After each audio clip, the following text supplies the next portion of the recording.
saat penjarahan itu, orang-orang yang ngejarah tuh kan pada lewat kan, pada bawa troli itu.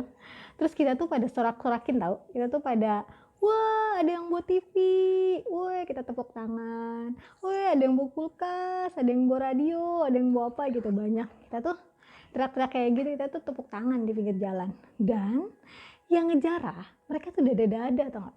Misalnya kita tepukin tangan tuh, weh bawa TV, terus dia dada-dada. Coba dia dada-dada gitu ya. Aduh, pokoknya seru banget sih, seru banget, cuman juga miris juga gitu, kenapa dia dada-dada padahal dia kan ngambil bukan hak dia.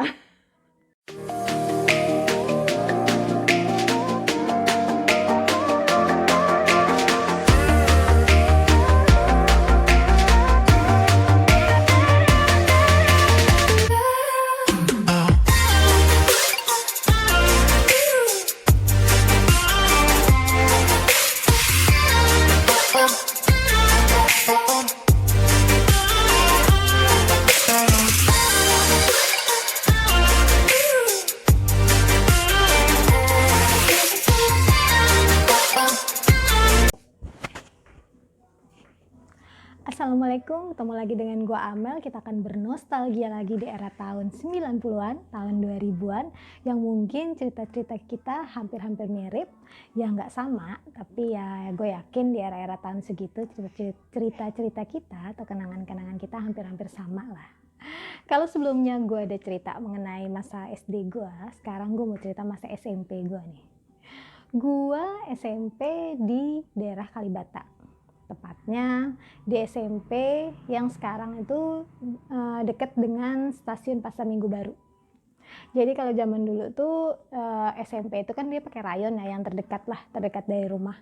Sama juga waktu kayak SD dulu gitu ya. Nah terus kalau masuk SMP tuh kita berdasarkan NEM juga, nilai kita tuh berdasarkan NEM. Semakin NEM-nya tinggi, dia akan ditempatin di kelas 11 misalnya. 11, 12, 13 sampai 16 waktu itu di sekolahan gue. Gue tuh masa SMP gue tuh tahun 95 sampai 98. Buat temen-temen yang angkatan segitu pasti kenal sama gue. Pasti kita kenal lah satu angkatan. Jadi kalau dia makin pintar, dia akan di kelas 11 tuh. Nah gue di tengah-tengah nih, kelas 14. Tapi yang gue aneh lah sampai sekarang, kenapa ya kalau orang pinter tuh cakep-cakep, ganteng-ganteng, keren-keren.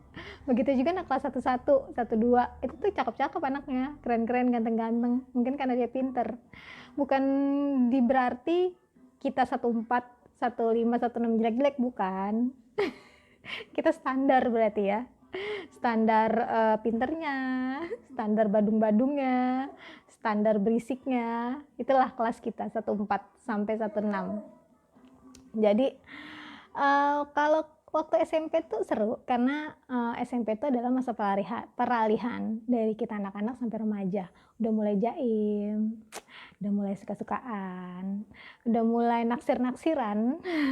Nggak cewek nggak cowok sama kayaknya ya di masa-masa SMP itu kayak gitu. Tapi yang lebih seru lagi adalah zaman dulu kita tuh main namanya labrak-labrakan. Ayo siapa yang suka ngelabrak atau yang pernah dilabrak? Kalau gue enggak ya, gue nggak pernah ngelabrak dan gue nggak pernah dilabrak karena gue biasa aja. Nggak pinter, nggak cakep. Nah, jadi ceritanya kalau yang dilabrak tuh ada banyak tuh, ada beberapa kriterianya anak yang pasti dilabrak sama kakak kelas. Gue gak tahu kenapa kakak kelas 2 dulu tuh julid-julid banget, judes-judes banget, julid dah. Kalau sekarang tuh netizen kali ya. Jadi kalau yang kriteria yang dilabrak tuh pertama orangnya cakep, kedua orangnya lenje, ketiga orangnya tengil, banyak gaya gitu ya, keempat orangnya rusuh atau rese gitu orangnya, songong lah gitu sama kakak kelas. Nah cuman yang kasihan ini kalau yang orangnya cakep. Nah yang orangnya cakep tuh dia kadang dia nggak tengil, dia biasa aja, cuman karena dia mukanya cakep tapi kena juga tuh dilabrak sama kakak kelas. Cuman contohnya kayak gini, dia tuh lewat ke kantin lah ya, diliatin lah sama kakak kelas dari atas sampai bawah. Tuh anak biasa aja kalau kita lihat, cuman karena emang dia cantik. Terus kakak kelas ngomong kayak gini, biasa dong jalannya. Padahal kita ngeliatnya dia biasa aja jalannya, nggak yang gimana-gimana, enggak. Cuman karena dia cakep aja jadi kakak kelas julid. zaman tahun segitu seru deh.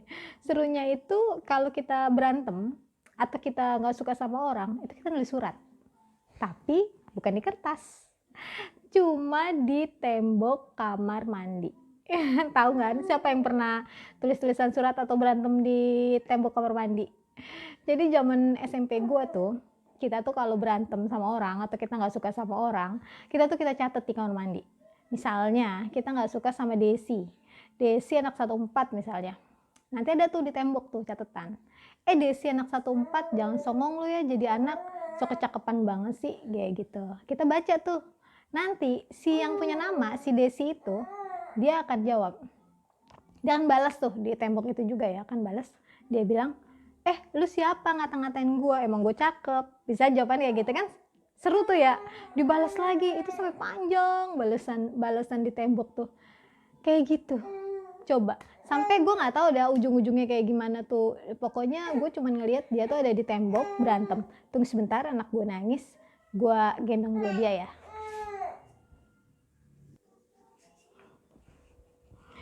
Dia datang lagi. Jadi kita balik lagi ke main labrak-labrakan ya. Jadi selain kalau sudah selesai nih di tembok udah selesai gak tulis-tulisannya, nanti ada lagi berantem yang nama lain lagi atau orang lain lagi. Jujur gue sebagai orang yang gak keren dan gak cakep di sekolahan, gue seneng tuh bacanya sama teman-teman gue gitu, karena kita aman, kita gak bakalan dilabrak. Terus kalau pulang sekolah, seru juga. Pulang sekolah tuh ada pemandangan yang seru. Kadang-kadang tuh suka ada yang dilabraknya tuh live-nya itu sepulang sekolah sama kakak kelas.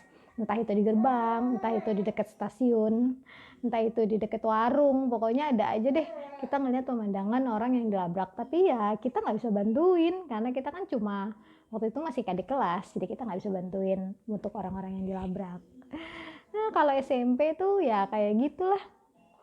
Terus zaman SMP gue tuh kita tuh tahun 98, tau kan tahun 98 pas Eptanas tuh kita pas lagi tanggal 14 Mei. Nah yang tahu tanggal 14 Mei, betul, kita tuh lagi demo mahasiswa reformasi. Kita tuh sebagai anak SMP kita nggak ngerti karena kita juga fokus sama Eptanas ya waktu itu namanya, kalau sekarang UN. Jadi pas hari ketiga kita Eptanas, satu hari terakhir itu kan pas tanggal 14 Mei. Terus guru-guru tuh karena kan guru-guru mantau berita kayak gimana dong ramenya di gedung DPR MPR. Nah kita tuh disuruh pada pulang. Jadi saat hari terakhir Eptanas tuh guru-guru nyuruh jangan main ya, jangan langsung keluyuran kemana-mana, langsung pulang ke rumah, takutnya nanti ada kerusuhan kayak gitu. Dan ternyata benar, hari itu ada kerusuhan. Tahu kan yang bakar-bakaran di mana-mana, toko-toko, mall, bank, itu banyak yang dibakar waktu itu. Suasananya atau chaos banget gitu kayaknya. Gue pikir saat itu kita tuh akan perang. Tapi ayah gue nenangin, kita nggak bakalan perang, ini hanya kerusuhan biasa, hanya kerusuhan. Karena kita nggak tahu ini kerusuhannya apa sih yang diminta sama, cuman kita taunya cuman disuruh nurunin presiden aja, presiden suruh turun, cuma kayak gitu.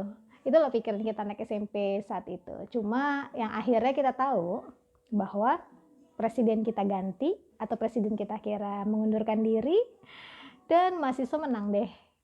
Saat itu gue pengen banget yang namanya jadi mahasiswa, pengen cepet-cepet jadi mahasiswa. Gue pengen demo kayak di mahasiswa tahun 98 di gedung DPR, kayaknya seru banget ngeliatnya. Tapi walaupun seru, itu adalah sejarah kali ya, sejarah bangsa kita saat itu yang akhirnya merubah semuanya, merubah tatanan negara kita sampai sekarang. Balik lagi ke nostalgia tahun 98 itu, pada saat kerusuhan itu muncullah yang namanya jarah menjarah. Tahu kan jarah menjarah? Jadi semua toko-toko, contohnya kayak waktu itu Robinson Pasar Minggu, tau kan Robinson Pasar Minggu? Yang pernah ke AHA Pasar Minggu pasti tahu. Kayak gue tuh sering banget tuh ke AHA Pasar Minggu. Jadi toko-toko dijarah sama warga-warga. Salah satunya juga kalau di Kalibata tuh ada yang namanya Pusat Pembelanjaan Perkulakan Goro. Goro itu waktu itu milik anaknya Bapak Soeharto. Itu juga kena banget malahan. Jadi pada saat dijarah, Gue tuh kalau gue sekeluarga sama ayah gue itu kita nggak boleh keluar rumah, dan apalagi ngikut ngejarah ya, itu katanya nggak boleh, haram kata ayah gue, karena itu hak orang. Terus kita nontonin, seru tau yang ngejarah tuh. Jadi mereka tuh ngejarahnya, mereka tuh buat troli supermarket tau nggak, yang besi itu, mereka tuh bawa tau nggak, itu sampai dibawa. Itu tuh kita nontonin di sepanjang jalan raya Kemuning lah ya, bukan jalan raya Pasar Minggu, bukan, sepanjang jalan Kemuning. Mereka tuh buat troli, isinya TV, isinya kulkas, isinya mesin cuci. Kita tuh rame gitu yang nonton di pinggir jalan. Yang kita nggak ikut ngejarah ya, kita cuma nonton doang. Orang pada lewat bawa kasur, bawa makanan, bawa apa, banyak begitu, bawa barang-barang lah ya, bawa baju. Itu di troli tau nggak? Gue nggak tahu dia tuh dari mana, entah itu dia dari Goro, entah itu dia dari Robinson, atau dari toko-toko sekitar yang milik orang Cina, kan banyak yang dibakarin saat itu ya. Gue break sebentar ya. Kayak dia mau denger cerita gue nih.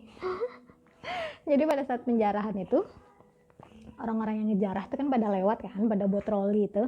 Terus kita tuh pada sorak-sorakin tau. Kita tuh pada, wah ada yang buat TV, wah kita tepuk tangan, wah ada yang bawa kulkas, ada yang bawa radio, ada yang bawa apa gitu, banyak. Kita tuh teriak-teriak kayak gitu, kita tuh tepuk tangan di pinggir jalan. Dan yang ngejarah, mereka tuh dada-dada tau gak?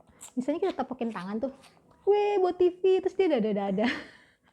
Coba dia dada-dada gitu ya. Aduh, pokoknya seru banget sih.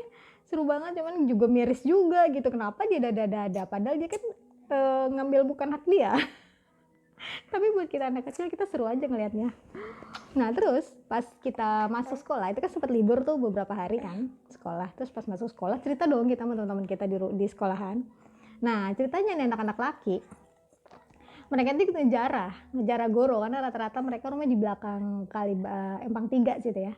Mereka ikut ngejarah Goro. Yang mereka ambil tuh Walkman, yang mereka ambil tuh layar komputer, ngambil keyboardnya doang, ngambil layarnya doang. Ngapain ngambil layarnya doang, CPU-nya nggak ada. Setelah itu banyak kalau orang-orang yang ngejualin barang-barang hasil jarahan, termasuk teman-teman gue yang cowok tuh, lu mau beli Walkman nggak, atau lu mau beli keyboard nggak, lu mau beli layar komputer nggak? Coba itu buat apaan layar komputer? Jadi kisah-kisah SMP tuh seru, karena di akhir SMP kita tuh, SMP tahun 98 tuh ya, kita menegangkan aja karena ada peralihan presiden, krisis moneter, harga-harga barang mahal, terus beredar lah ikan krismon.